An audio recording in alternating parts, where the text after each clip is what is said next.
What is up, guys, and good morning. We are back here at the Kick-Ass Podcast. I am off today, which ended up working out very, very well. Had to do some prep, and I, of course, wanted to do a Bad Blood review, so I figured might as well kill two birds with one stone. I've been kind of itching to go back live here on the Kick-Ass Podcast. Been having fun doing it every week live on Saturday mornings at 10 a.m. Eastern over at Brass Ring Media on YouTube. So if you are not subscribed over there, please subscribe and follow us over there. Myself, Zach, Tyler, we all it's fun. It's another platform to talk wrestling, and the guys are very good at what they do. Very happy to be on board with them. So definitely check us out over there if you haven't already, like I said. But if you have and you found me from being over there, I appreciate you jumping on over here over at the Kick-Ass Podcast. Again, it's just me over here. I try to do a couple shows a week. Been trying to get a little bit more consistent with it. Just having a couple jobs and a little bit of a life is it's hard to squeeze things in, but that's why I'm here today. So thank you so much guys for checking it out. I know a lot of people will be watching on replay, and I do download the audio version of the show as well, and I post it on Apple, Spotify, pretty much wherever you download podcasts and stuff like that. So if you want to just listen to the audio version, which I know is sometimes easier, feel free to do that as well. But again, today we're going to be talking about Bad Blood. What's up, Sai? Oh, my dude, you are so great. What's up, man? You are the best. If you guys have not seen, or if you don't follow, did we meet from PW Torch, or was it Brass Ring initially? Either way, one of those places. He's one of those people that is he tells it like it is, but he's a supporter. He follows a lot of, I don't even know. I know I've seen him on PW Torch, of course, Brass Ring, and then now he's followed me over here, so I appreciate that. But just one of those guys that's becoming a friend, and has just really just supported pretty much every channel he's been on, which I appreciate. So thank you, man. But yeah, with that being said, like I said, we're going to talk about Bad Blood. We are going to talk about Crown Jewel as well, because that is something. That is something. We'll keep it short and sweet, at least for now. But like I was saying earlier, the whole point about different streams and stuff. Shout out to Sai, Sean, all you guys. I appreciate all you guys for following me and just giving me feedback and constructive criticism when I need it, all that good stuff. So it's very much appreciated. But regarding Bad Blood overall as a whole, I think it was very much a two match show, and I think that, and I'm torn because I've mentioned in past streams, I was really trying to make it to the pay-per-view PLE itself, but ticket prices were just insane, so it is what it is. But I'm kind of glad. I mean, of course, being there in person is a different thing, right? A different experience altogether. But man, I know from past experience, so I forget the year it was. I think it was like 2021. I have a shirt somewhere. But it was when AEW was in Jacksonville and they did Blood and Guts. Of course, that's a much bigger cage and much bigger setup. But I just remember sitting there in the audience thinking, like, man, like it's kind of hard to see, and it's kind of hard to follow what's going on. And at least from a live perspective, of course, you can. And and it was at Daly's place, so to be fair, like it was just a different. The arena was different, and the setup wasn't as grand, and you'd have like the big screen, because the way their screens were set up was just weird. But that's not the point. Point is, I'm kind of glad I got to watch it at home, and I didn't end up going to the show specifically, just because the Hell in the Cell match itself, y'all, like it was just brutal. Like, and it's exactly what I wanted specifically. I think it's exactly what we needed. I still think it should have closed the show. Of course, we got the return of the great one. So I'll be getting into that, and I think I may be maybe on like a little bit of an island by myself when it comes to The Rock. So we'll get into that, of course, when I talk about the main event. But I just don't think that I just don't think that the cell should have. I'm not gonna say, okay, let me take that back. I'm not gonna say I don't think that the cell shouldn't have opened. I think if if the option, of course, was off the table to have a main event, then of course you're gonna have it open, right? That's a no-brainer. You're not gonna throw it in the middle of the card or some shit like that. But it's just, I don't know, man. I just think, and that's credit to the match itself and the guys involved. Because you're talking about a main event including Cody Rhodes, Roman Reigns, the Bloodline. Yes, say what you want about the Bloodline 2.0, the Wish version, as people call it, whatever.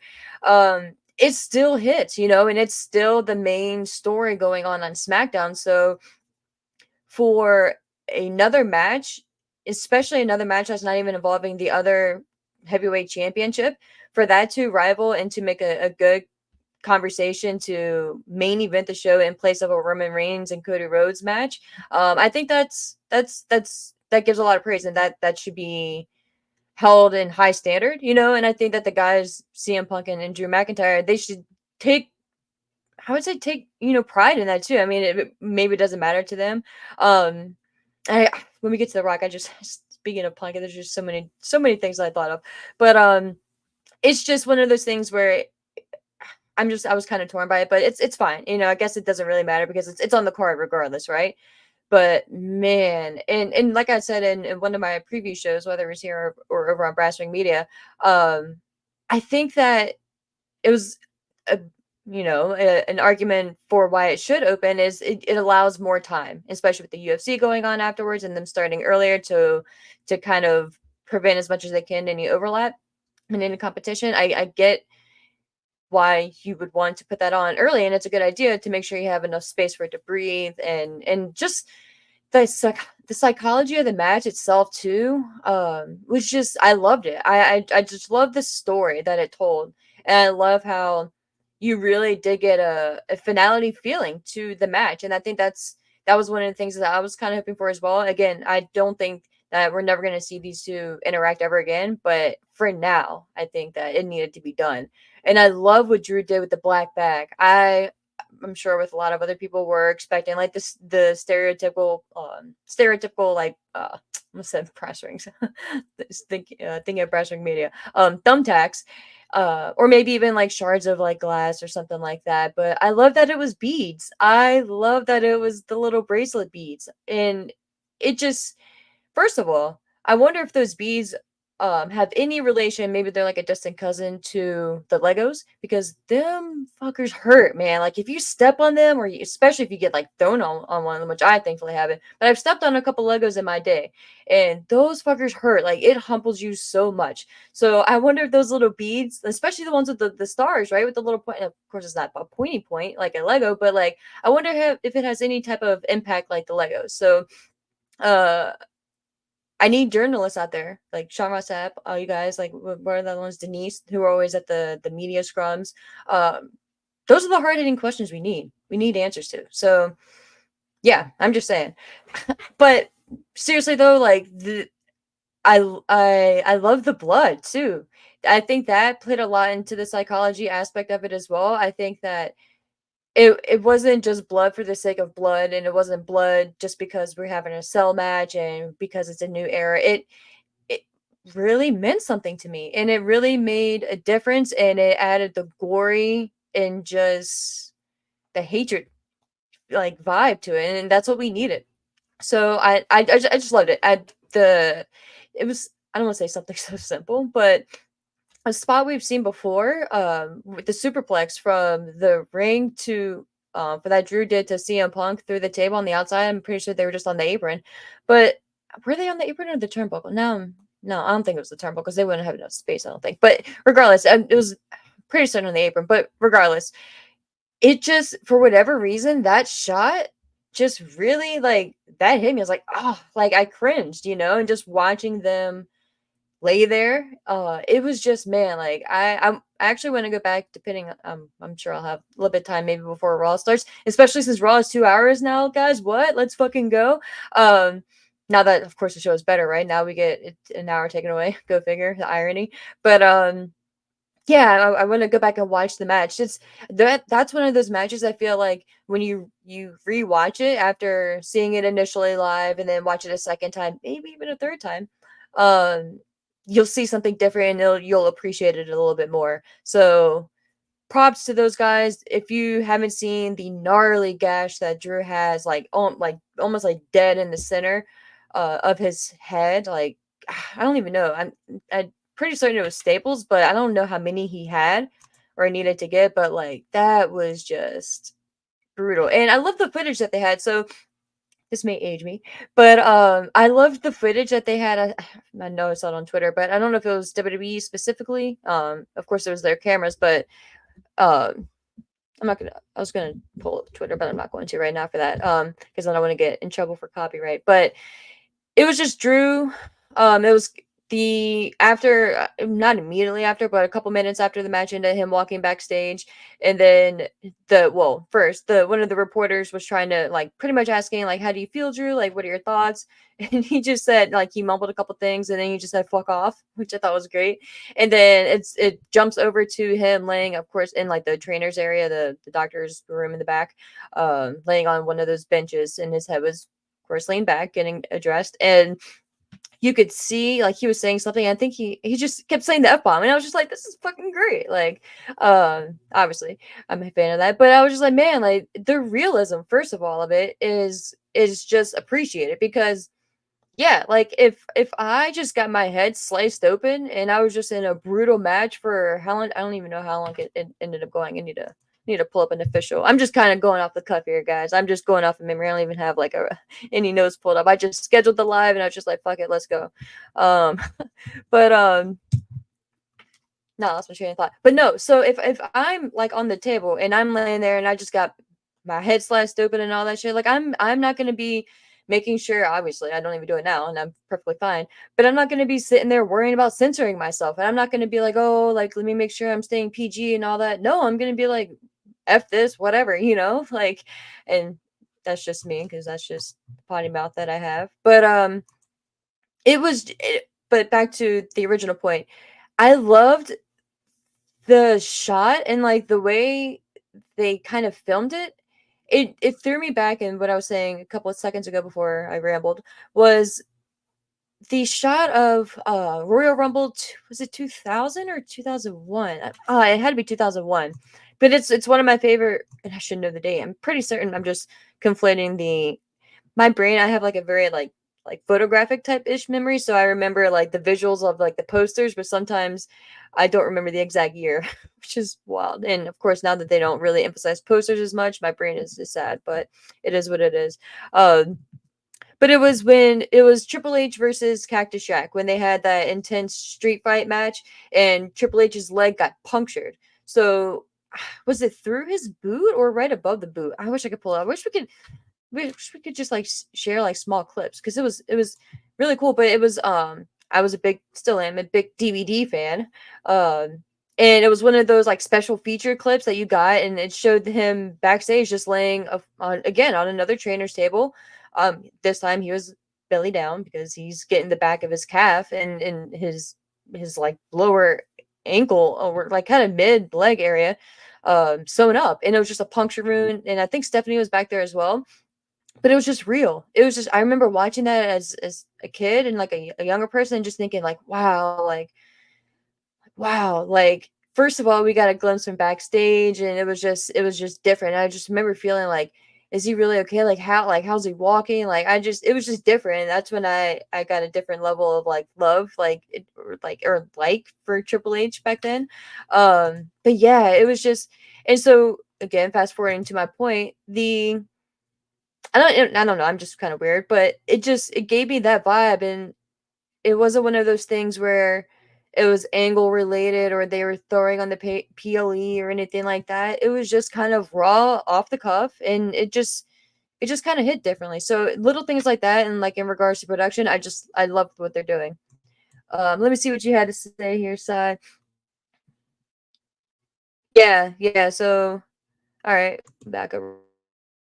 Those are mania prices for a B level show. Enjoyed it. And again, on other streams I had mentioned, the price for my nosebleed seat that I was looking to get was $350, including the fees. So I can't.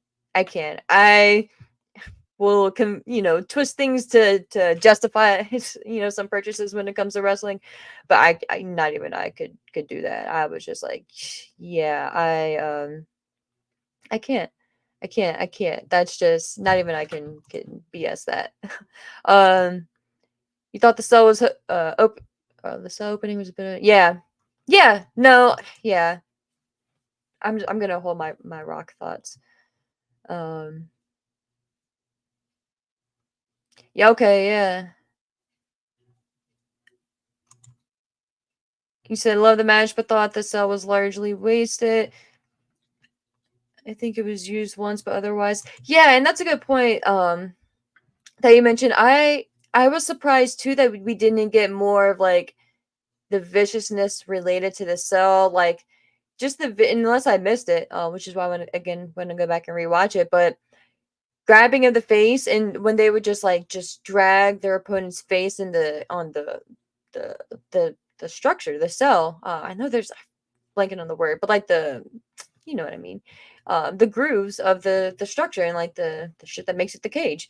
I was surprised we didn't get more of that and just flashbacks to like the women. The oh my god, was it Sasha and Bailey? I know Sasha was involved, but just the creativity. I think it was Sasha and Bailey where they one had like trapped the other in the corner, and again the the emotional aspect behind this and the viciousness behind the Punk and Drew storyline. I get why you wouldn't want to do too many creative things and you just want to like focus on just like beating the crap out of each other. But like I don't know. I was kind of a little taken aback by that as well. So that's a good point. Oh, mesh, yeah. You mesh. There you go. Duh. Um, Still drinking coffee, by the way, even though it's late in the day. All right. So the blow was accidental on Drew. That was yeah, 16 staples. Okay, I couldn't remember if it was 12. I knew it was like 12, 16, something like that. Bro, brutal. Just brutal. And of course, like it's especially WWE, what we know nowadays, they're not gonna. They definitely do what they can to shy away from head injuries and head contact like that. But like that was just brutal, man. Oh, but yeah. So of course, wrapping up here for match one. I this was easily the match on the show.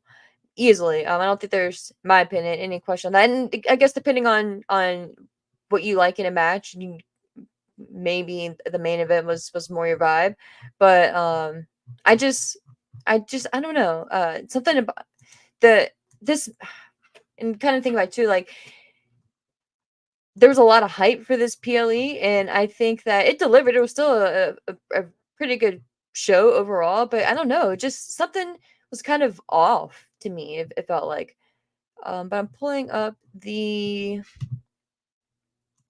official match card here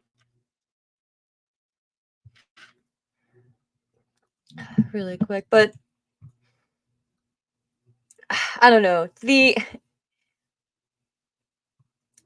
Rock being back too. I was going through my Twitter feed really quick to pull up I made notes, but or I tagged something really quick.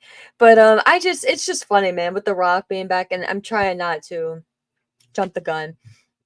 But he, of course, right after the PLE ended, did like a 5 minute like promo essentially on Instagram, which I love. I do love that, and I love the dynamic aspects and the dynamic things that they're doing now. And of course, we'll get to what happened with Cody and Kevin and all that too, which leads into that.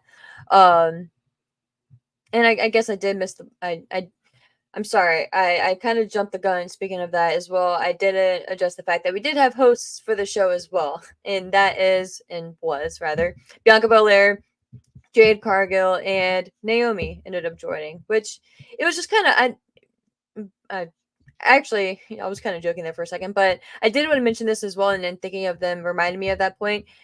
I didn't really dig the women opening the show and then throwing to the cell. It just kind of took away from the seriousness, and I feel like it's okay for me to kind of mention that. But like, it just kind of they were just too happy. Like and of course, being a host, you're gonna be happy. Like that's literally their point is to bring excitement and to hype up the whatever the event is that they're promoting.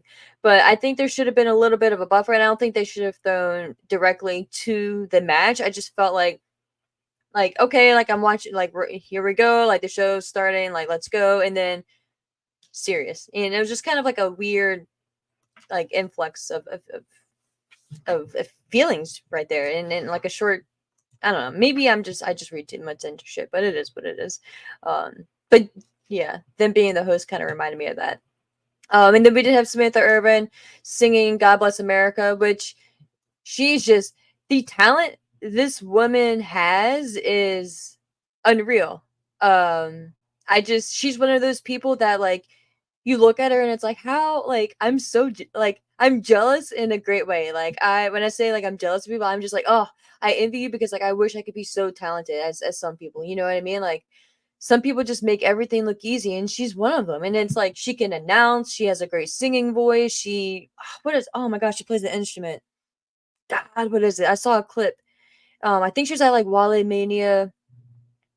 Oh my god, what I forget what instrument she plays, but she's amazing, dude, and she's beautiful. So she like props to her, man. Props to her and Ricochet. You know he is a smart man.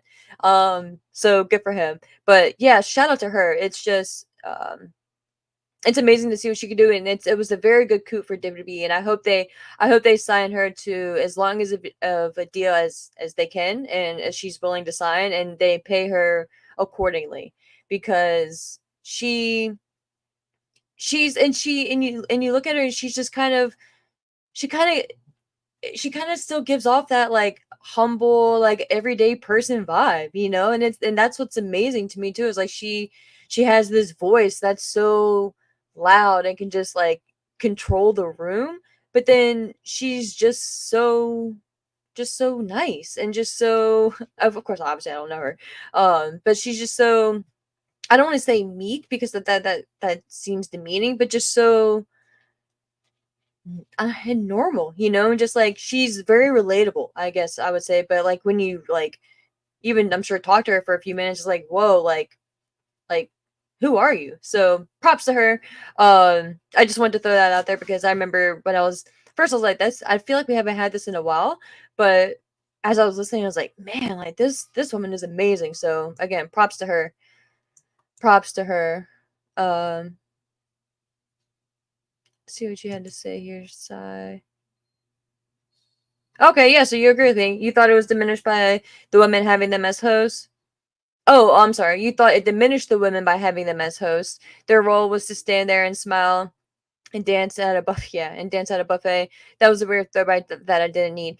Yeah, and that's a good point too. Part of me was like, okay, like at least they're doing something to get them involved. When I heard that they were going to be the hosts, um, but yeah, seeing the presentation, it was very cliche and a throwback, like you said, that wasn't needed. And I think WWE, especially now, with the docu series being out and just more and more attention coming in not so gray areas, you want to do everything you can to not draw any type of attention back to that or any callback. And they didn't overdo it or anything like that, but it it still was a offsetting vibe, and it was very stereotypical and not to me just not maybe you can make a case for a maybe a Bianca in this babyface version of herself and Naomi okay like whatever but like Jade to me you need to give off more of a badass vibe and a badass feel and I'll give AEW credit, you know, she in her backstage segment, she would be like, "Cut the shit, Tony," you know, and she just wasn't there for any bullshit and any fluff, none of that. She was there to handle her business. She wasn't paid by the hour, you know. She was in there to get her shit done and get on with her life. And not saying that she should be as limited here, but I think there should be a middle ground, and I don't think we've struck that middle ground. I maybe more towards the beginning of her debut, but yeah, I was gonna say last night, but Saturday night just wasn't it. It was. I like having her being interacting with like the celebrities and those, but and being in the legends and being portrayed as a in that realm, but it wasn't. They weren't taken seriously, so I get you there, man. Um, something in my eye. All right, and you say Samantha Irvin is the real deal. There's a great video of her doing the D theme at a live event. Best announcer since Howard. The D theme, the DX theme, the D theme. What D theme are you referring to, Ben? Oh, DX. Oh, if I just continue to read the DX theme. Yeah. Okay. Cool. Yeah, I'll have to check that out. Yeah. Howard Finkel was in a he was in a realm all of his own, right? Um, but yeah, she's something else, and like I said earlier, they need to keep her as long as possible. And I think they will. But Alicia Taylor, I think too, is her name. The woman from NXT, she's incredible as well. I don't know if she can sing like Samantha Irvin, but just announcing wise, she's incredible as well. So, and I love it that it's diverse. You know, I love that we have some diversity going in there too. I think it's much needed. So yeah, I think it checks a lot of boxes. Not even intending to. But yeah, I think that I like what they're doing. And I like that we're adding new people, and then sticking with the production really quick. The influx of Joe Tessitore. I keep wanting to call him Joe Tessitore. But yeah, Joe Tessitore, he's adapted and just migrated into the product so well. So props to him too. But yeah, man, they're of course, it's no breaking news here. They're killing it, but I love the changes that they're doing with production and the way that the show is presented, maybe even more than sometimes the product. Just because it's a good sign to me, and it's very encouraging. Back to the show itself. We're only on moving on match number 2. This is why I'm terrible at it. I just ramble, man. I just fucking ramble. But match number 2. Let me go back to my notes really quick. Because I do need to try to be more professional, right? um, was of course Nia Jackson Bailey, and between this and the Liv Morgan Rhea Ripley match, it's gonna hurt my heart to be kind of negative.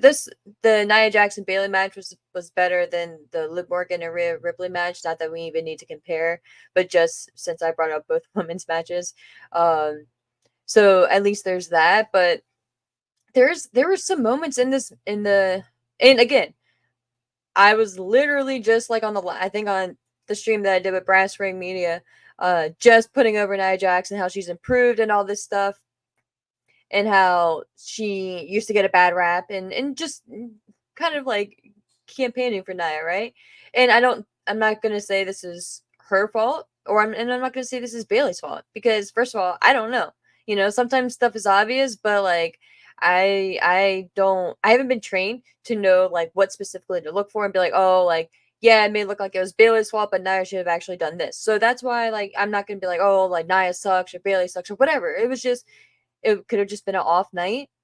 Sometimes two teams, whatever, they don't have good chemistry. They could be great individuals and great individually, or ain't great individuals, great individually, but sometimes coming together, you could expect either a good or a great match, and it's just not hitting. And I think that's kind of what happened here. And we've seen them have a better match in the past, so I think it was just an off night. And it wasn't even that terrible, but I just remember there being like two moments in particular where I was just like I kind of like did like that. And I was just like, what happened? Like what happened?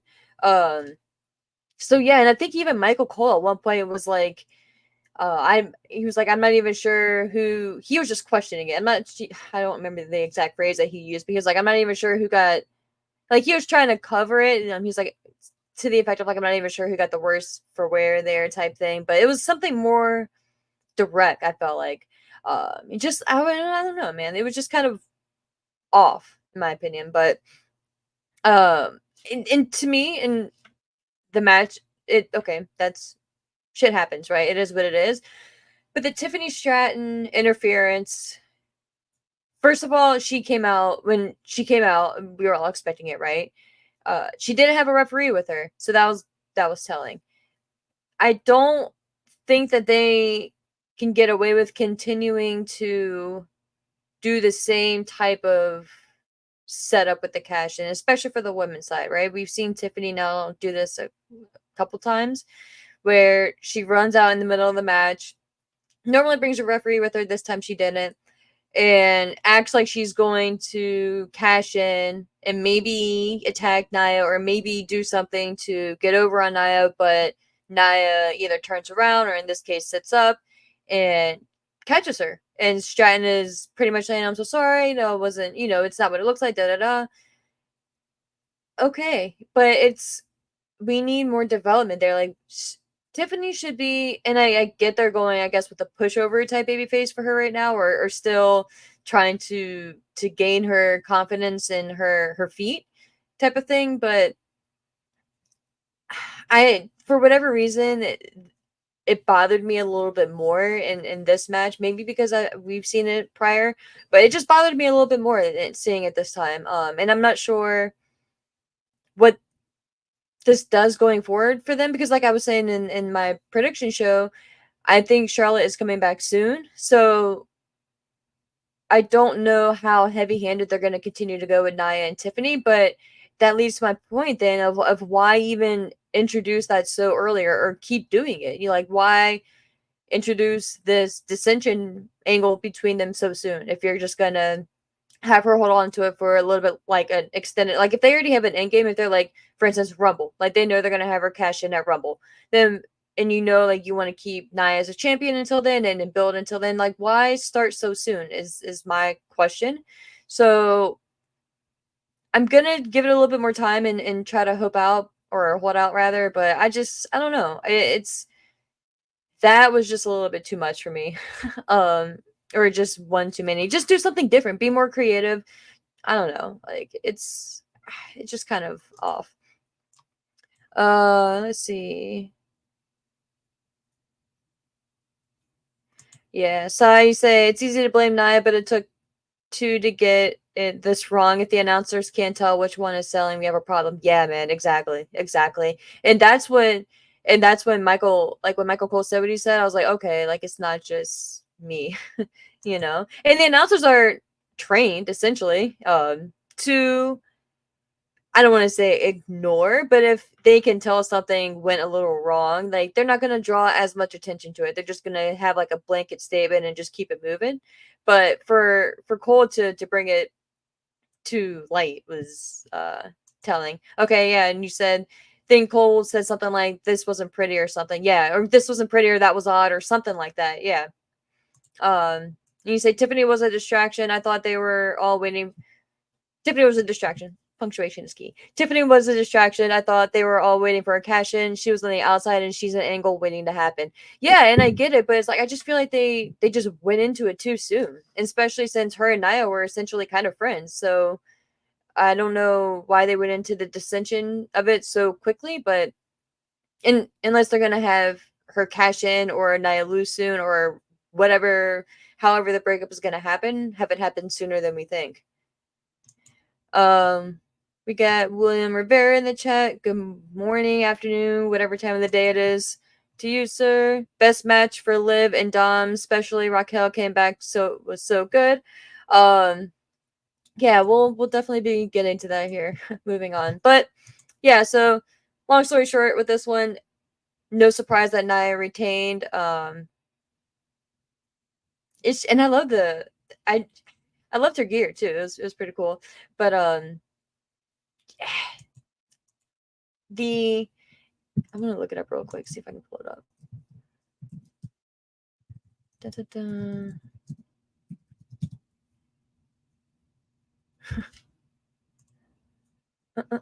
Yeah, no, okay. But I love the fact. So I don't know if it was, I obviously it was Bad Blood, so the gear was red and everyone was wearing red for blood, duh.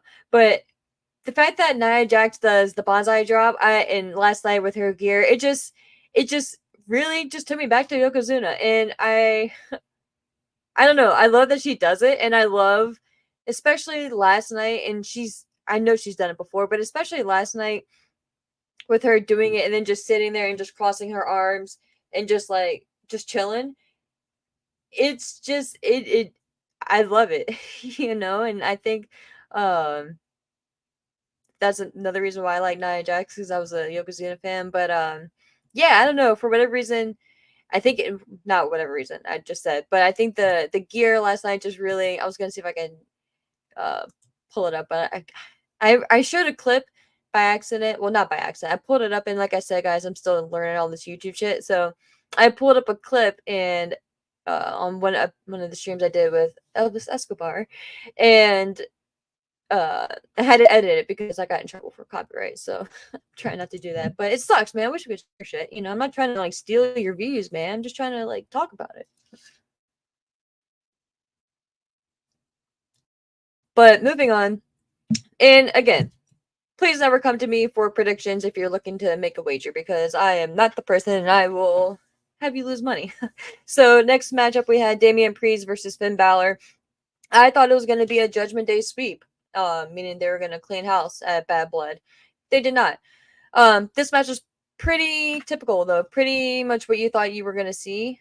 Besides the ending, and at least if you're me, a lot of people were like, "Oh, it was so obvious, Priest was gonna win." Da da da. And okay, cool. Like it, I wasn't shocked that he won, but I thought they were gonna have it continue. And I like that I was wrong, you know, like it was hey, I was surprised, so not surprised, but I was still caught off guard. So it's cool, you know what I mean?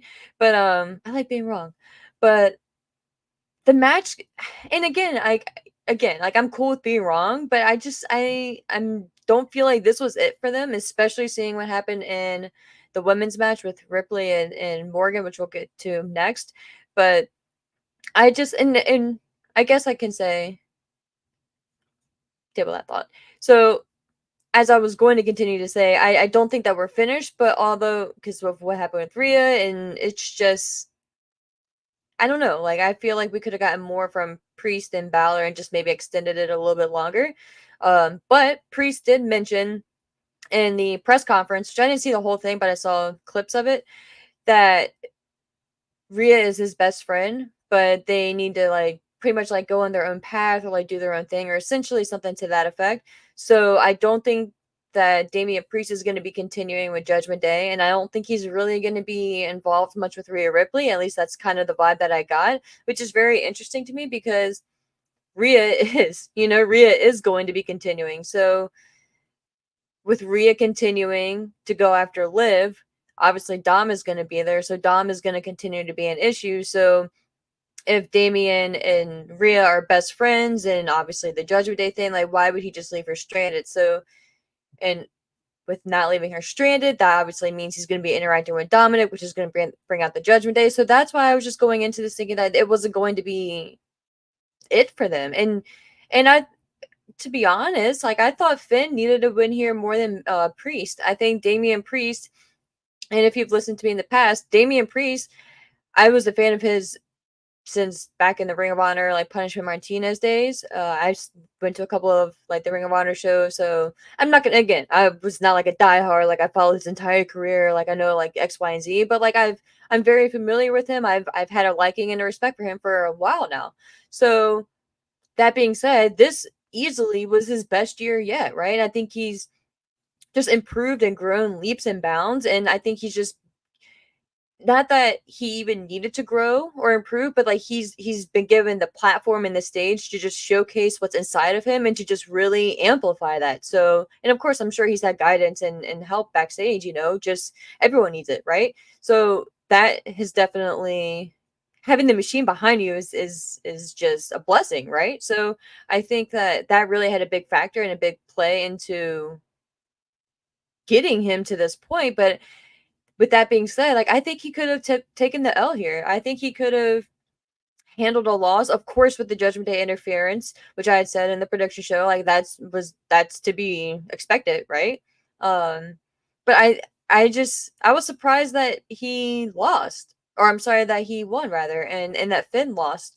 Um, because if we do continue with Priest being involved and intertwined in the Rhea aspect of it all, if they're gonna go back to this, like what really does Priest have to do and have to like he why does he need to go against Finn or anyone in the Judgment Day? Really, they've already beaten them twice. Well, he's beaten them twice, so I don't know. It was just kind of odd to me, but I don't know.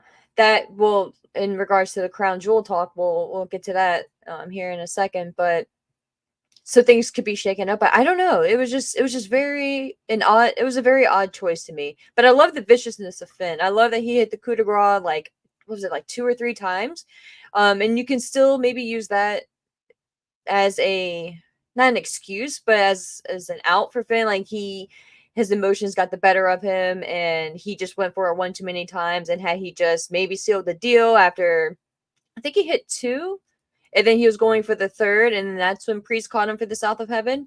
And I love the South of Heaven. South of Heaven. I love how he hits it, the impact, and just the velocity that he just like hits and delivers with it. I just think it looks great.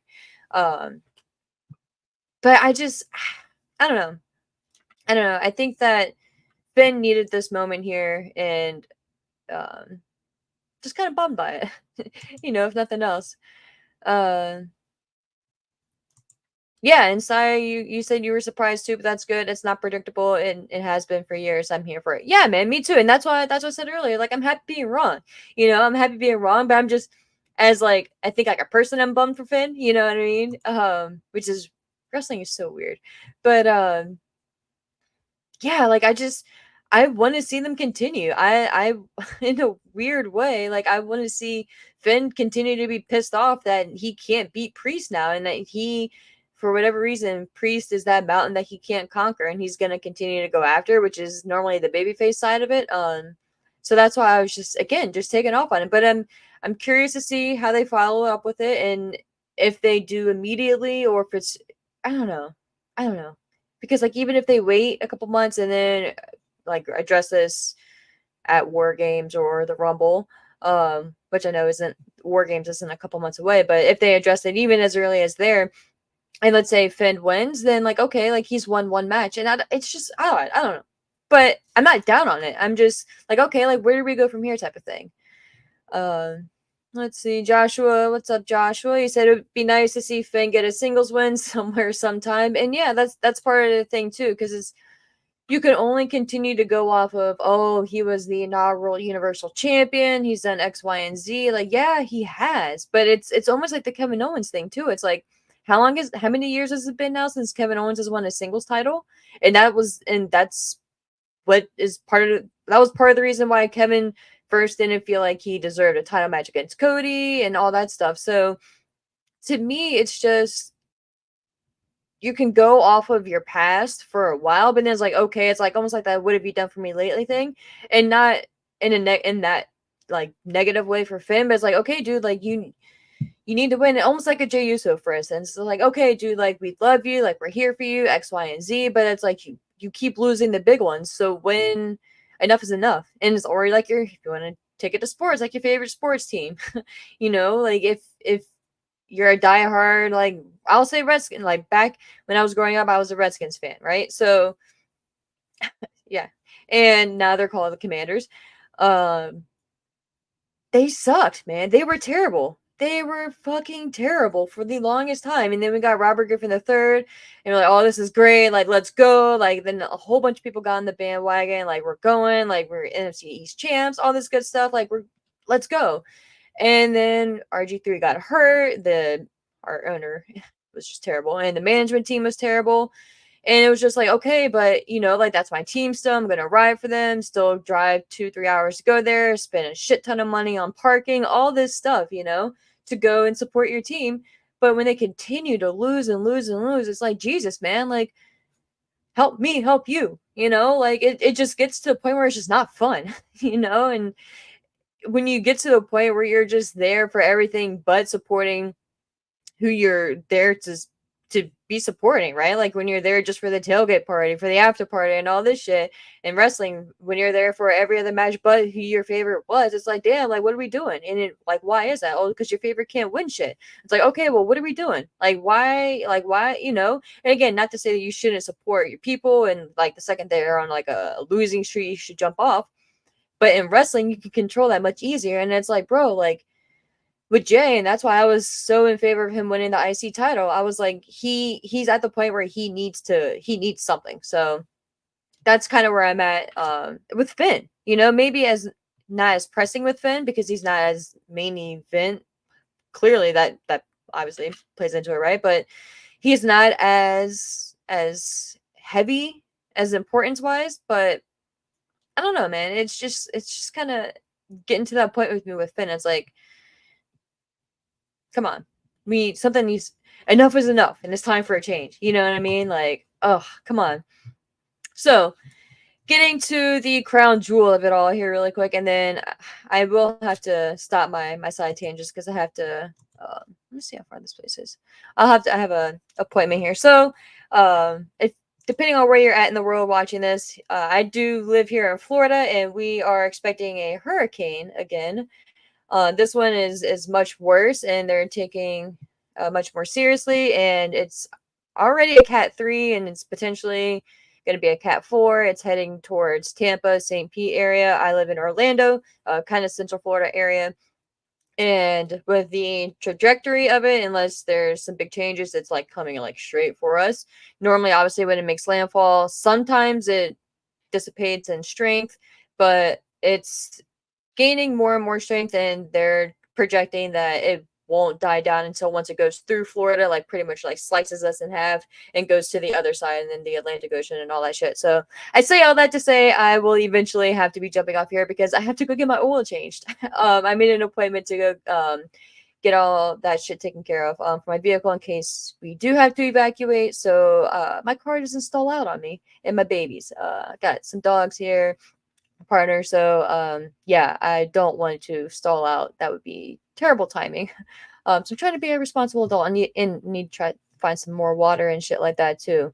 Went to good old Wally World yesterday, and the water is sold out already. So if any of you guys are watching here from Florida, especially like the Tampa, St. Pete area, my thoughts are with you guys. I'm about an hour and a half from Tampa, so it's gonna be an interesting couple days. But I say all that to say I gotta be jumping off here probably within the next 20 minutes or so, maybe 25. So I just need to time manage myself, right? It's not your guys' fault; it's my fault. But that was my whole point with that. But getting back to the card here, because I did obviously want to talk about Crown Jewel. So and after this match is when good old Paul Levesque, our homie Triple H, came out. He has not had a good few days since the press conference. And again, I haven't watched the whole thing, so I don't know the full context. But yeah, he came out with and they had like a display or whatever. Of course, he was coming out normal. I thought it was just going to be in regard to the numbers, like attendance and all that stuff. And it just cracks me up when they're like, "Oh, like this is the highest grossing like gate ever," and all this shit. And it's like, yeah, because the tickets are fucking like $300 for nosebleed seats.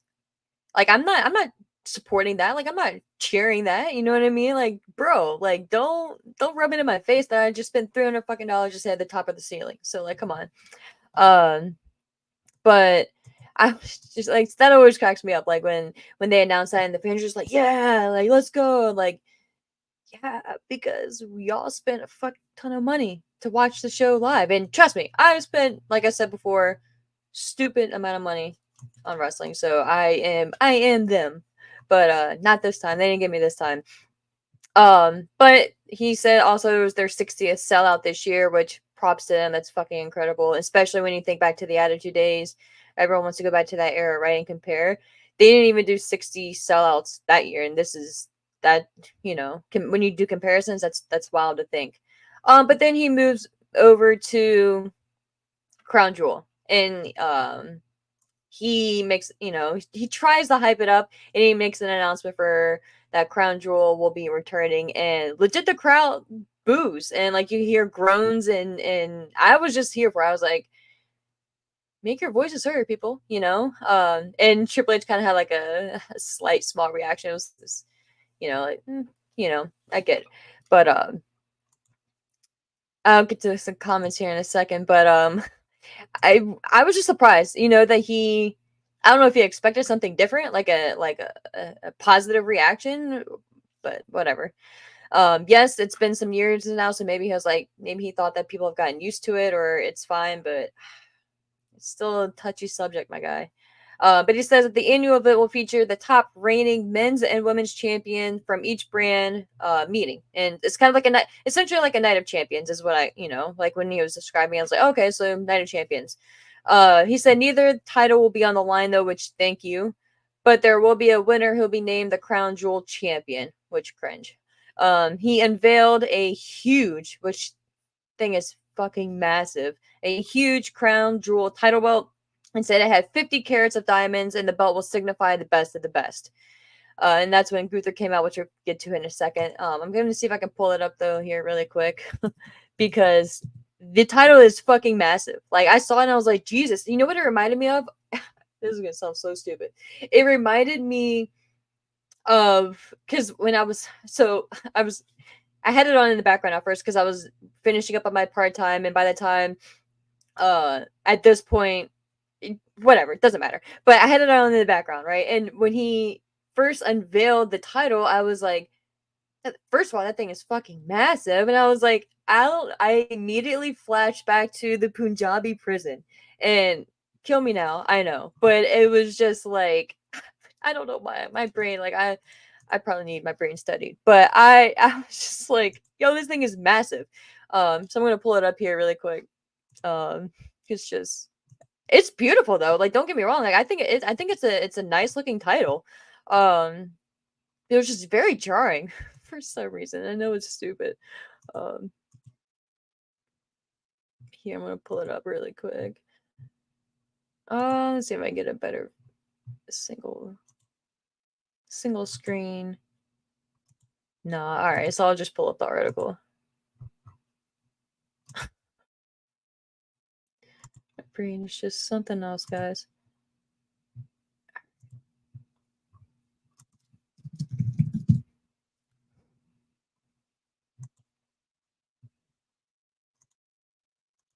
All right, here we go.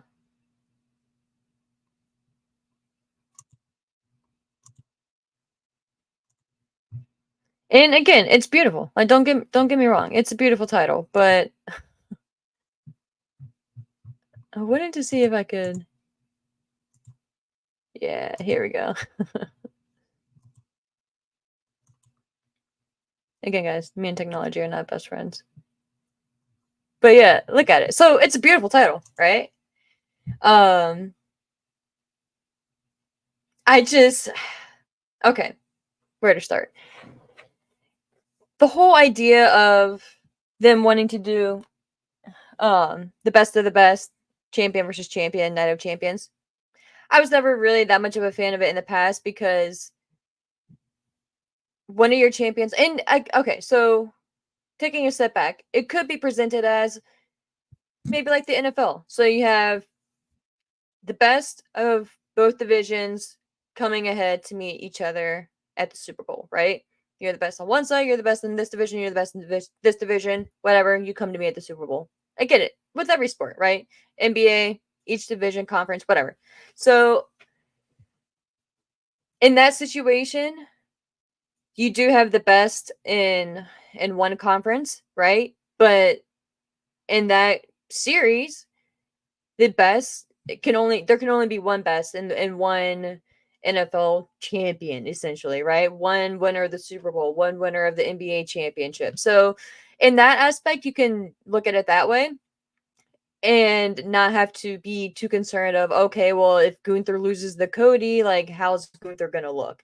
Or does, like, why does Gunther even have a title? So that's the argument and the concern and the fear in that regard. But to me, I'm kind of concerned that it's going to be forced. And if this is going to be an annual thing, which it sounds like it will be because they done created a whole freaking title for it, um, it just feels forced. And I was hopeful and excited because I was thinking that we were getting away from the stereotypical, okay, like this year with the Hell in a Cell, for instance. It wasn't the Hell in a Cell pay-per-view itself. It was Bad Blood featuring a Hell in a Cell match.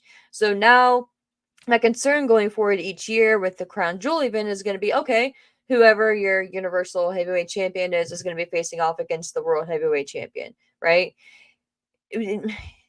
And why? And depending on the stories that are going on leading into this year and the years coming, like it's just going to be, so you're just going to put a stop to all of that, or are you going to make the other storylines contrive to, it's just, I don't know, I feel like you're just kind of putting yourself in a situation that you don't need to be doing.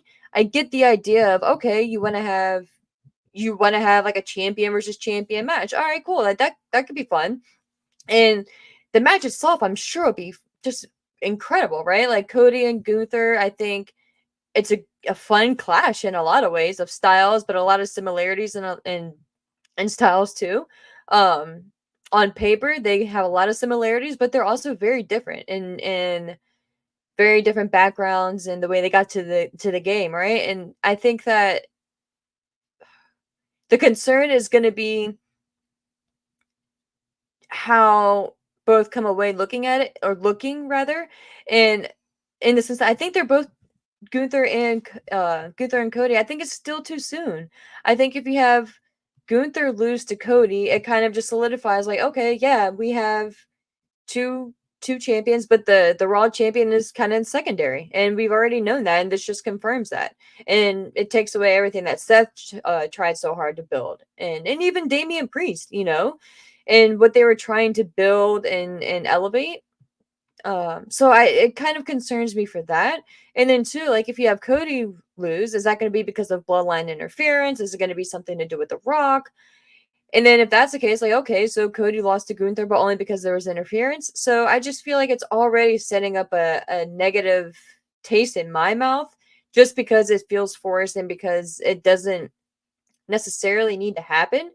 Um, so I don't know. It's just very odd to me, especially not not that this is the beginning of the build of WrestleMania because we're still a ways away from that, but this is kind of like laying the foundation. This is kind of like setting the stage for the Royal Rumble, and kind of this time of the year is the time of the year where you say, okay, like this is who we're getting behind, and maybe who should we should start supporting. Like, okay, like they could have a good case to have a good showcasing in the Rumble.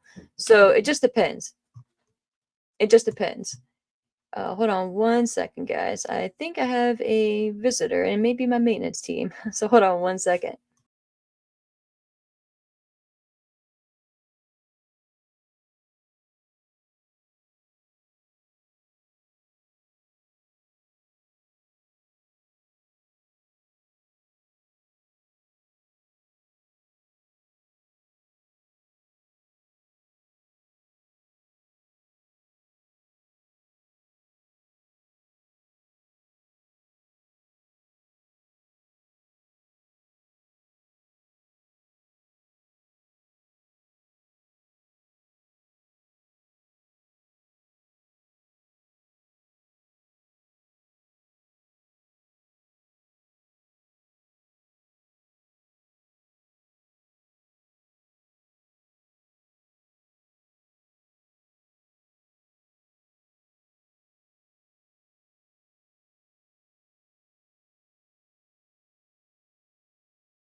All right, so the joys of going live, right? You can't pause shit.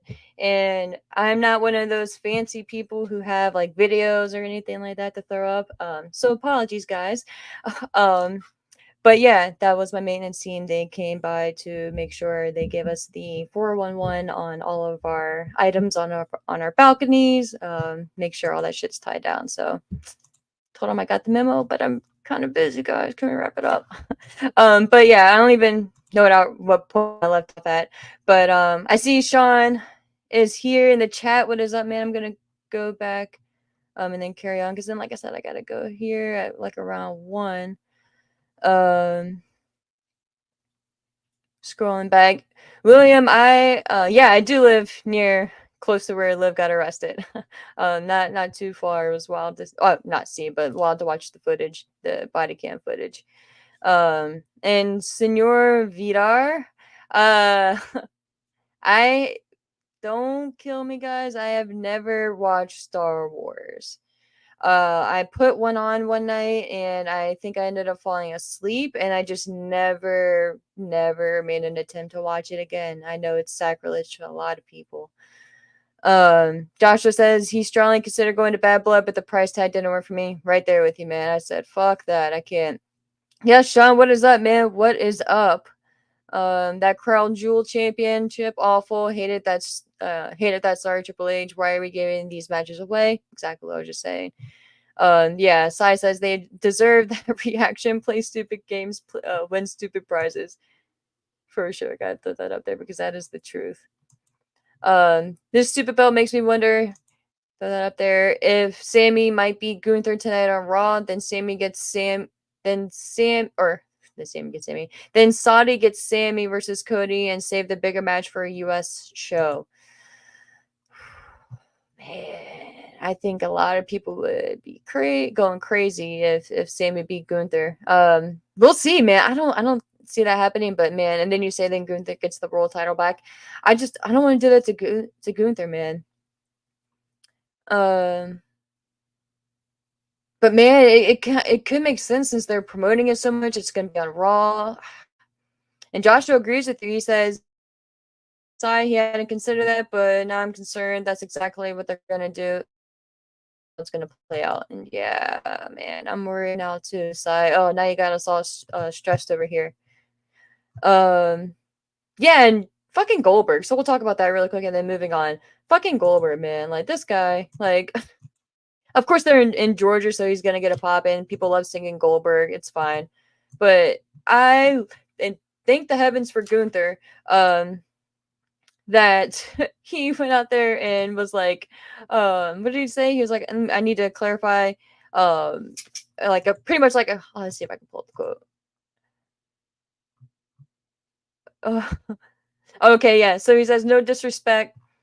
He said he was just busting balls. Oh, I'm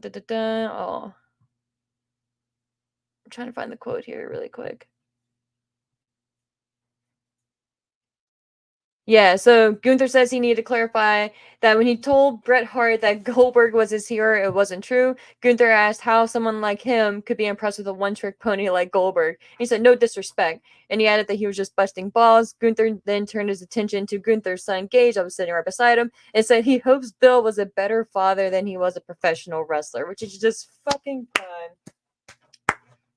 Just great. Just great. Props to you, Gunther. I fucking love Gunther, man. His little one-liners.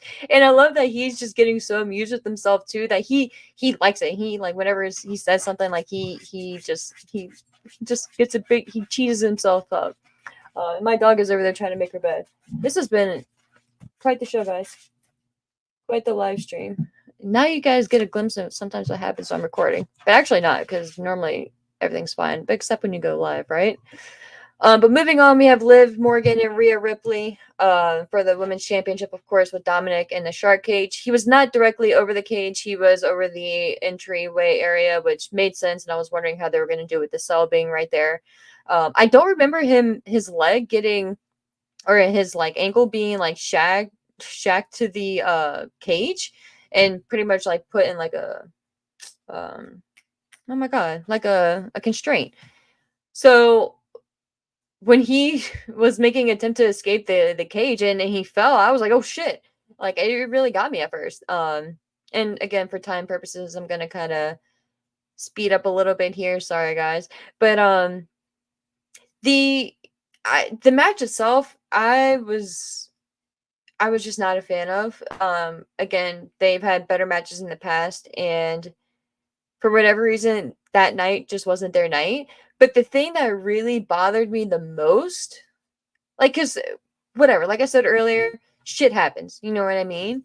And both of these women are good in the ring. Yeah, Rhea is obviously Rhea Ripley, but Liv has improved so much as well, and especially what she's done with her character, but in the ring too, like she's been solid in the ring. So um the fact that the match wasn't as good as it could have been, fine, but the finish is what just killed it for me. So, and again, I love Rhea. I love Rhea. But you mean to tell me she has the match won? Liv is down. Liv is knocked out. She's not moving. You don't get the quick. It literally takes you 3 seconds. You don't take the quick 3 count. Get that taken care of, secure your title, secure the bag, then go out there. Dominic's not going anywhere. He's literally hanging. He's dangling there. Bro ain't going nowhere, right? Clearly no one in security, no one from the back. No one is worried about him. So, and I'm like, the poor blood is probably rushing to his head. Like he's got to be in like he's not maybe in pain, but he's not feeling great. And like no one's concerned. So homeboy will be good right there. Just leave him. Get your 3 count, win the match, then go take care of your business with Dom. So that the fact that she, and I guess I'll give them credit, whatever that they wanted to address it, but even that was stupid because she goes and she talks to the ref who was wearing the camera. They're doing this thing now in a couple matches where the referee will have a camera so you get like a ref point of view. She walks up to the ref, and I forget his name, and was it Dan Ingle maybe? I don't know. She walks up to him and he's like, or she's like, pretty much like, can you give me a minute? I need to go handle some business. And he goes, you deserve that. Go ahead. You deserve that. What the fuck? Like, what judgment is it of yours, dude, to make any type of call? So you're making you're making the rules here. Like you're just you just made it a no count out. Like, and I know like in championship matches, the ref like will have the referee's discretion on either being lenient with the 10 count and things like that. But this was I just again I can appreciate that they tried to explain it or even justify it before, but like bro, like it made no sense to me because she literally could have won the match and then had all the time in the world to go beat the shit out of Dom. So it didn't work for me. It didn't work for me. So she leaves. She has permission to go do whatever she wants to do for how long she wants to do it. And she gets a kendo stick, which cool. Like this made perfect sense. She wants to beat the shit out of Dom. As you should, girl. As you should. She grabs the kendo stick, goes, beats the shit out of him, all that good stuff. And then it was just very odd to me. So I guess the referee then sees that she's beating the shit out of Dom, which he knew, and said, "Go ahead, you deserve it." And then I guess it gets to a point, or maybe he saw Raquel coming in. I don't know, but he starts running towards Rhea, and then she, I think, stops for a split, or no, she's about to continue rather, and then that's when Raquel comes out and then just breaks up everything and brings Rhea Ripley into the ring. I forget the move that she hit. Is it in the notes here? It's like pretty much like a almost like a power bomb.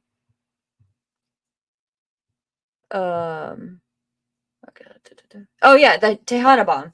So she hits. So Raquel puts Rhea up and hits the Tejana bomb, and then places. And so at this point, the referee has already rang the bell. Very, very important. Whatever. Distinguish. I can't say the word right now. You know what I mean. But a very valid point, I'll say, and a very critical point. The match was over. The bell rang because Liv was disqualified. So the fact that Raquel hit the Tejana bomb and then put Morgan over Ripley was just odd. And then Michael Cole, I think it was just like, oh, for the symbolism to get the 1, 2, 3. And then Raquel gets visibly frustrated and just like, oh, like, okay, like the match is over, whatever. Then pulls Liv back off of her. It was just odd. And then the placement of the Tejana bomb was concerning to me because Liv's leg was laying right there. So thankfully there was just enough space to, and it was just not good, man. Just not good. And I was very, very bummed by it. And again, I know this is going to lead to Rhea and Raquel now, which is fine, but we still need Rhea to get back to the championship match with Liv and to get the title back that she never lost, technically. And what is Liv going to do in the meantime? Obviously, Liv and Raquel are going to be working together now, so it was just a mess. But we did, after this, get a vignette for the expected arrival of what should be the Motor City Machine Guns, Alex Shelley, and Chris Sabin, which is fitting for it to be in. Oh, and that could be in Detroit. They're going to be in St. Louis, rather, so never mind. Dun, dun, dun.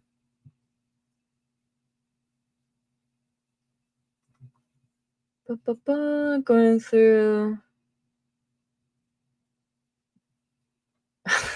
Oh, you guys, you're all gonna make me blush. I can't.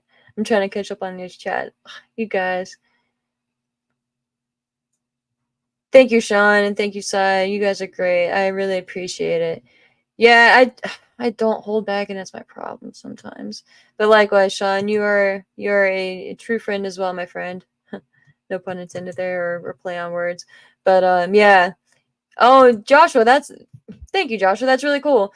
Yeah, bonus points to Sean. I wish there was like whatever. I could throw you like a little confetti thing.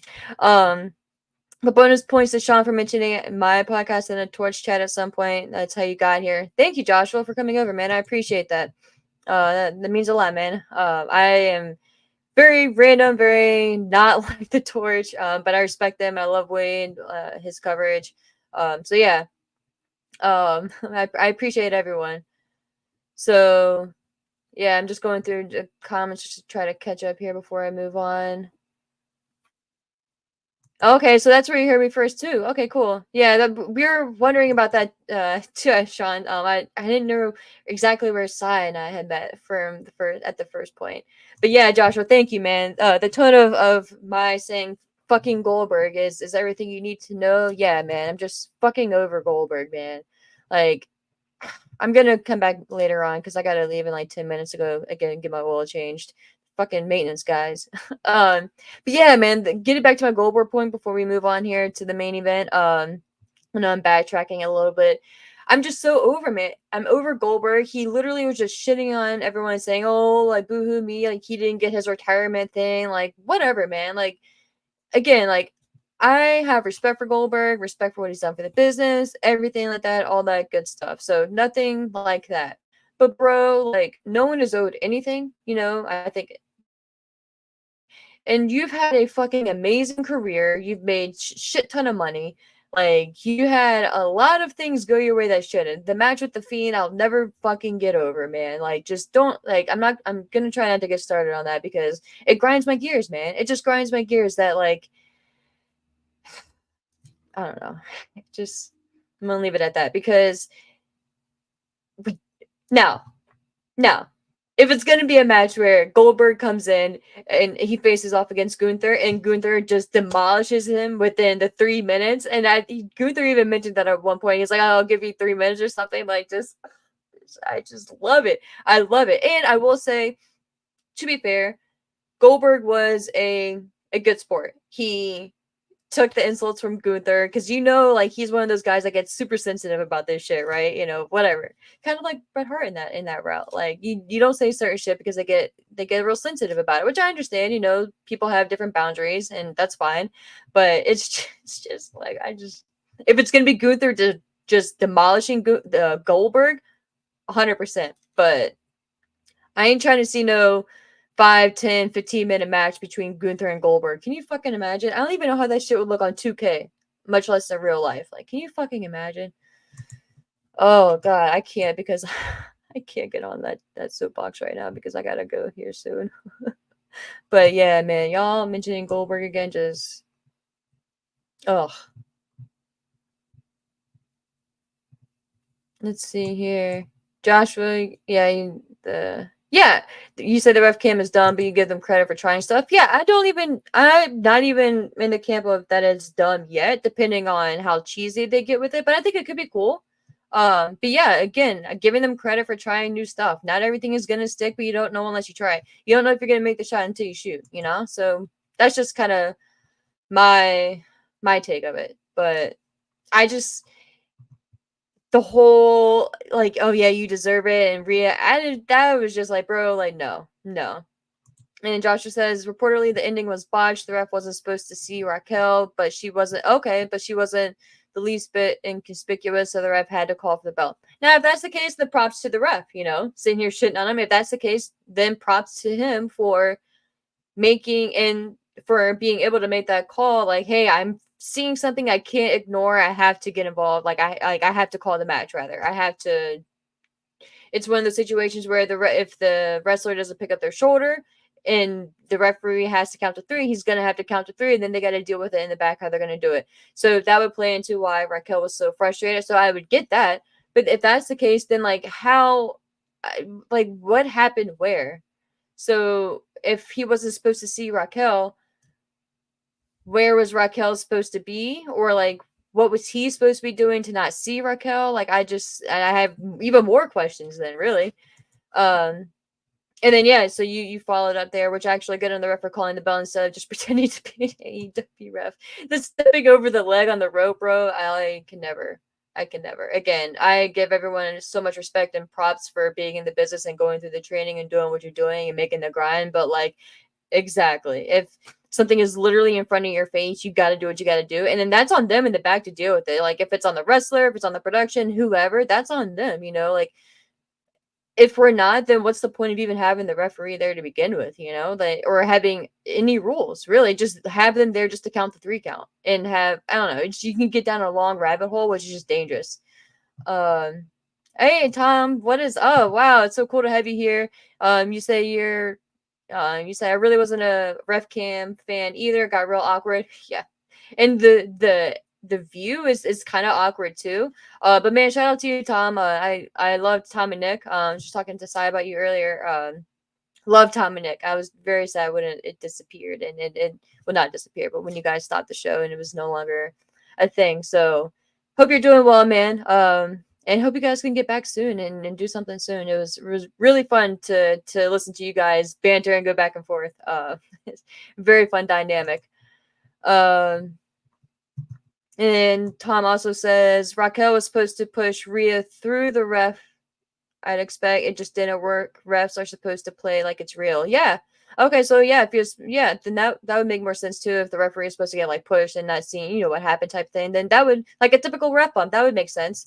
And Tom says hi to Sai and to Sean. So make sure you guys see Tom's highs and hellos. But moving on to the main event, guys, we're finally here. I know I've taken you guys, I've held you hostage for the morning longer than I anticipated. So thanks for sticking around, especially with my maintenance, the run-in from the maintenance team. You never know, man. You never know what to expect a run-in. But I survived and made it through. We're fighting next week as well. But Roman Reigns and Cody Rhodes facing off against Solo Sikoa and Jacob Fatu. Essentially what you would expect for the match itself, right? The story here was and again, I don't think that they really said this line verbatim, so I'll give them credit for that. But it was the stereotypical "can they coexist" type shit. But again, to be fair too, it wasn't as cheesy and played up. We did get that cinematic video promo video between Roman and Cody, which was what it was. But I liked Roman's first of all, before I get to his mannerisms, I think it was pretty telling that Cody came out first and then Roman came out. They both had special entrances, and so you can't really make an excuse one way or another in that regard. I just think it was really interesting that Roman still came out last, even though he's not the champion. So I don't know. And it was still hyped up to be a bigger deal for Roman coming out than Cody. So little things like that, I think, are little baby seeds that we can plant for an eventual Cody Rhodes turn. Not saying even within the next year, maybe like year plus, like 2 years. But I think that can be, it could be one of those things where we get Brock and Roman. How many matches we got with them? And I'm not saying we are nowhere near it. Like, I'm not wanting that, but a flip. So it's going to be one of those feuds that like they can't completely get away from each other. They're always going to be intertwined, but then the roles are going to flip. So again, not anytime soon. Not I don't want it to be a, definitely not a Mania 41, not even at Mania 42. Just depending on how things play out. Of course, it could change, right? But as of right now, don't want that to happen. And unless like the support and the reactions change, then of course that could be addressed. But right now, I just stick with how it is. But I was surprised that Roman came out second behind Cody. So that's very interesting to me. And you could see too when they were standing in the ring, you can see Cody gauging it and kind of reading the fans and reading the reactions. And to me, in my opinion, and I'm a big Cody Rhodes fan. If you're new here, I'm a big Cody Rhodes guy. You know, that's the phrase, right? I'm a Cody Rhodes guy. I'm a Paul Heyman guy.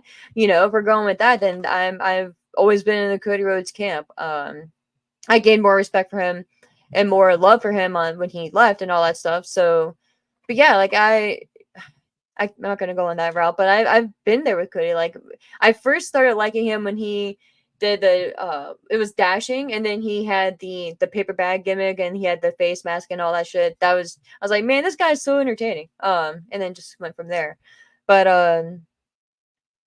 Cody, he's kind of like me. Like, I have no poker face. Like, if whatever I'm thinking and feeling, you see it on my face. So you can see when he's reading the crowd, and he's kind of like, he does that thing with his mouth. You know, he's kind of like, all right, like trying to like, you know, like not show what he's doing or feeling. So I get that, man. I so feel you.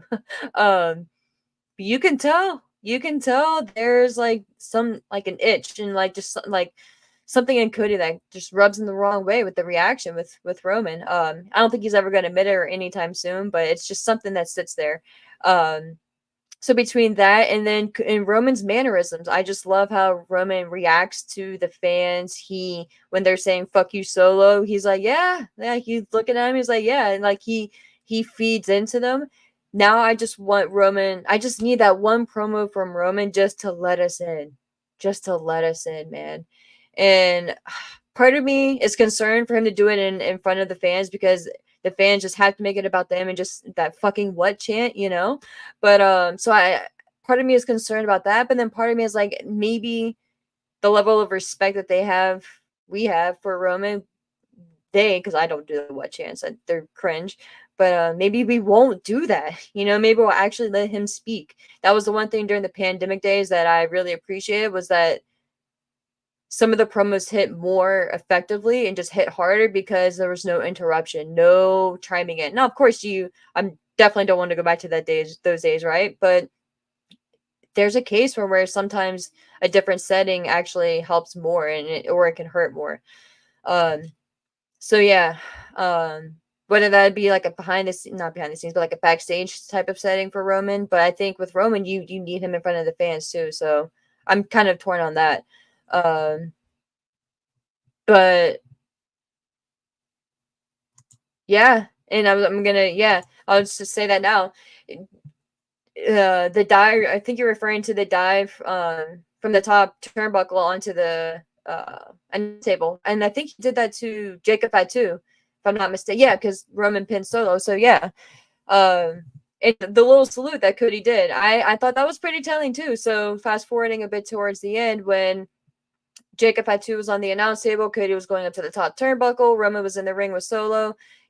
Cody looked over at Roman and was pretty much like, hey, like, the implication was like he looked over and gave him a little salute before and I love Cody too, man. Like, Cody, there was an interview that he did in regards to the AEW cage match that he had against Wardlow, where he climbed to the top. It was in Atlanta, ironically, and did the moonsault off of the top. He said he's definitely afraid of heights, and he knew he couldn't hesitate or stall. So when he got to the top, he just couldn't stop. He just had to do it. And I thought about that when he did it, because if you notice, like, there was like barely any, like maybe a second that he took up there. But he got to the turnbuckle, looked at Roman, did the little salute. He was like, oh shit. And then just dove off. Like, my God, I fucking love it. My guy is just great. So yeah, he sacrificed himself for the match, and that's when we, of course, Tama Tonga and Tagaloa were out. We got the return of Jimmy. He slid out from under the ring, took care of the remaining members of the bloodline, setting up an opportunity for Roman to hit the spear on Solo. Got the 1, 2, 3, and all is good in the world for now. Um, Fast forward a little bit, the Bloodline started attacking Cody when Cody made his way back into the ring, and Roman and Jimmy were starting to make their way towards the ramp to leave. Bloodline started attacking Cody. Jimmy was more gun ho than Roman was. Roman was like, "No, I did my duty. I told him I was going to cover him for the match, and I held my word," type thing. But Jimmy was like, "Nah, fam, we gotta do what we gotta do. Come on, dude." So they went in there and saved Cody. Of course, that sets up to the big return of The Rock, which I okay, we all knew it was coming, right? So I'm not gonna say I'm not a fan of, but I'm just not here for it, man. Like, and I understand it's probably gonna lead into War Games. He's gonna be the leader of the new version of the Bloodline. Then it's gonna be setting that up, and then we're gonna lead eventually to Mania, whether it's either Rock and Cody or Rock and Roman. We still need to figure out what The Rock gave to Cody on the Raw after Mania. But first of all, can we just not have him come out with the title? Like, do you have to have the title, bro? Like, why? Like, it's why? Like, it's the symbolism is just so irritating to me.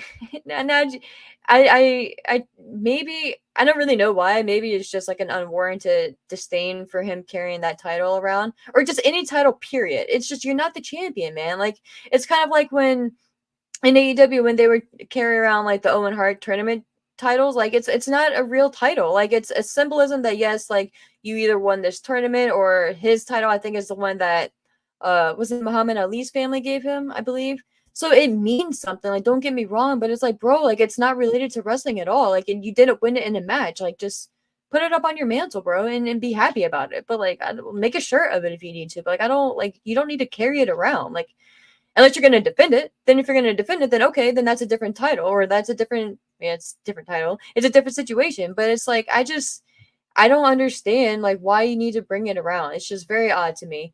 Uh, and to me, it just kind of took away from the whole show of itself. And but I was saying earlier, I laughed out loud because the first person I thought of was Punk. Like, he has this fucking killer match, this bloodthirsty match, this brutal match, and now he gets overshadowed by The Rock again. And what did he say in that promo back in, what was it, 2011? It makes him sick to his stomach that here comes Dwayne just stealing the Mania main event, and I just LOL'd because I'm sure Punk is in a different mindset, and it's different now, right? But it's kind of the same still, too. It's just kind of like, LOL, like, here comes Dwayne again. We're nearing Mania season. We're nearing towards a big event. We're all going on Netflix, and it's just like, to me, that's where I'm kind of coming from. It's just kind of like, bro, like, I get and I respect the fact and I appreciate the fact that he even comes back and he's even involved in wrestling, and he adapted and took to the bad guy role, because he could have been persistent. He could have been like, no, fuck that. I'm the people's champion. They're gonna cheer me, damn it. And he's gonna force himself as a good guy. And I respect the fact, again, I said that in a previous show way back when, that they didn't, and that they did make that turn, and they stuck with Cody, the "we want Cody" thing, all that good stuff. I will always respect that from The Rock, and that he embraced this bad guy role when he very easily didn't need to. But I'm just kind of like, man, like, not that we don't need you, but it's just like, it's just overshadowing everything. And yes, it's going to be a fun build to Mania, and it's going to be fun to see what he does on SmackDown.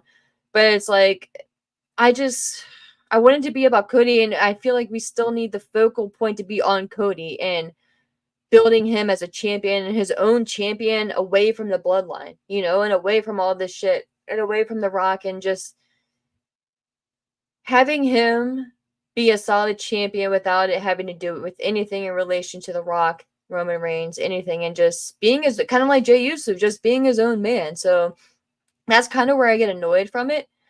And I didn't really get the whole 1, 2, 3, and then I think they said he did like a 4-1. So like, is he symbol is like saying 1, 2, 3? I'm gonna be at WrestleMania 41. And again, to be fair, was he referring to Cody Rhodes or was he referring to Roman? So that's still up in the air. There's footage somewhere that a fan took of Solo saying that that was part of the whole plan when The Rock came out. So TBD on that. But I'm just kind of like, I don't know the proper word, but just kind of like not excited for it. Like, yeah, it's cool to see The Rock. Like, it's gonna be fun to talk about, and it's easy to talk about, and it's gonna get the attention and everything, and it's gonna elevate a lot and all that good stuff. But man, like, I don't know, like, unless he's gonna be involved more weekly, unless he's gonna be from now through Mania. And again, I'm not saying he needs to be there every SmackDown, even 2 out of the 4 weeks out of the month or anything like that, but a little bit more, if he's gonna be involved in a heavy match, if he's gonna reveal like what he put in Cody's hand and really like get into a story, I want him to be there. And I want everyone to have the same rules. Like, he shouldn't be the only one allowed to go in the air and say fuck you or fuck this or all this, or whatever, or to do a 5-minute Instagram video saying fuck this and all this stuff. Like, in office, the direction that you can fuck, like, if he's gonna be able to say this shit, then everyone can, and then that's the danger that you lead into it, because it shouldn't be one of those shows. As I sit here and drop that bomb so frequently. But I don't know, man. I don't know. I'm gonna, excuse me, I'm gonna wait and see how it plays out again as well. I'm not gonna get too crazy about it, but it's it's it's just one of those things where it's like, all right, man, like, cool, you're back, but like, you're back. And I don't know. And again, like, it's fun to be there. I was at the Raw after Mania, and it was fun to sit there and boo The Rock. So I will definitely get into booing The Rock, and as long as we stay on that course, I'm here for it. But I still wish that we were just building a little bit more foundation for Cody's championship run. Because if you think about it, we're almost at Mania already, and it's gonna be a year that he's been the champion, and it's kind of still been focused on the bloodline in a lot of ways. Not as much in the beginning. Yes, he did go through AJ Styles, Kevin Owens, and he did have stories outside of it for sure. But it was kind of like, okay, we're just doing this until we get back to the bloodline. And I want a little bit more for Cody. I want more story for Cody, and not more story in the sense that he hasn't been doing anything, but just a separate story for him. He finished his main story, so now I want the new chapter. I want the sequel to be something different and just not related to the bloodline. But yeah, guys, I'm gonna be jumping off here soon. Wrapping up now. Just a couple more, going through the comments here really quick. And again, yeah, thank you, Tom, for dropping by. Sai says the People's Belt is just a heel prop. I imagine he's unifying that with Cody's title at some point, with the Universal title. Or you think like if Cody wins that Best of the Best title from Crown Jewel, it'll be like that title with the People's Belt? Because I don't know, man. That's just, I don't know. I don't know. I have to wait and see about that one. I get where you're coming from for sure, but like, again, we're making it all about The Rock, and like, I don't know, man. It just kind of rubs me the wrong way. And you saying thereby passing the torch, but yeah, but like, why does The Rock need a title to do that? He doesn't. And I'm not, it's not you, I'm getting flustered at it. It's like, I get that, and that's probably the direction they're going with him bringing it out so much, but it's like, bro, like AEW, we don't need all these titles. And like WWE creating this new title, the best of the whatever they're gonna title, like, we don't need more titles, like, it's just crazy to me.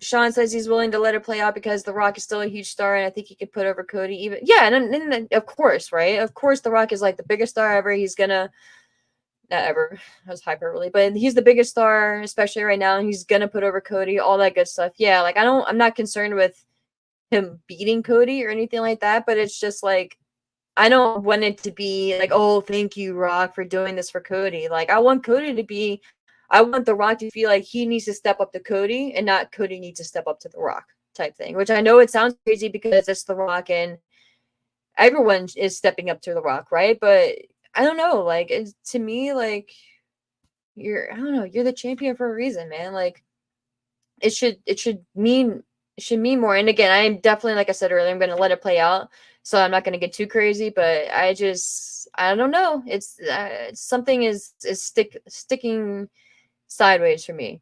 And Tom agrees. I think with Sai that unifying at Mania. Thus, we have a WWE Undisputed Universal People's Champion. Jesus fucking Christ. Like, yeah. Ugh. Few too many words. Yeah. Like, it's a whole sentence, bro. Like, a whole fucking sentence at that point. I need to watch my mouth. Like, I've been off the charts today. Um, but Tom says, still love that WWE already forget that there already is a Saudi title. Yeah, the greatest Royal Rumble, right?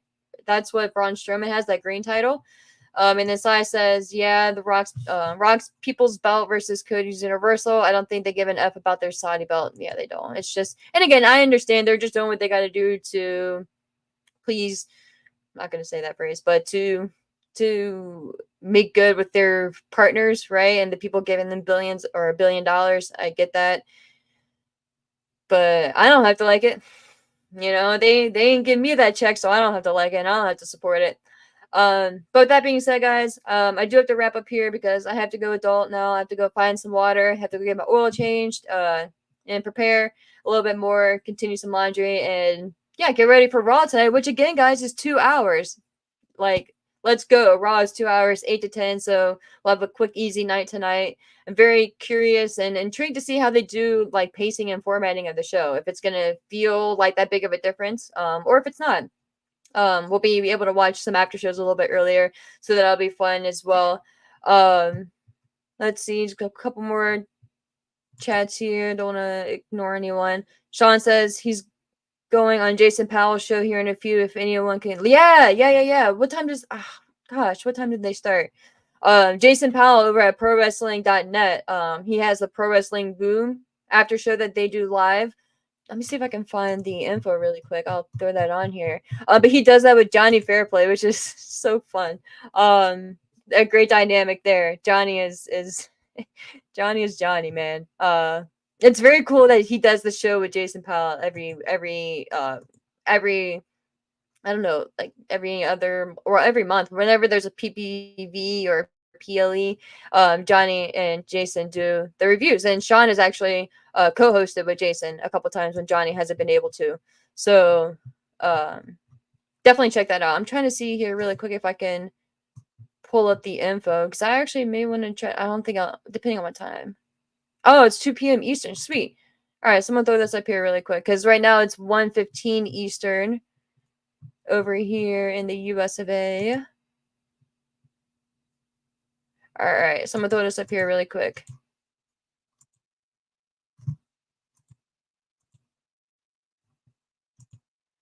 All right, so here's the article.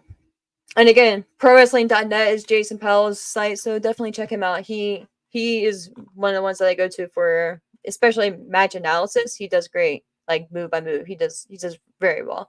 And he hops on there with I think Ewan. I know he used to work with Wade at one point, and then he created his own site here and has been doing his own thing. But he hops on with Wade, I think once a month or so, or every 6 weeks, to do like a kind of like a flagship show. So definitely check that out. But he does the Pro Wrestling Boom. So, like it says right here, or yeah, if you're reading on YouTube, it's a free live audio show that they'll host with, of course, Jason Powell himself and Survivor Hall of Famer Johnny Fairplay. They'll be taking phone calls. Oh, is this the All Out one? Oh, wait. Oh, no. October 7th. This is the right one. But it says coming out of AEW All Out.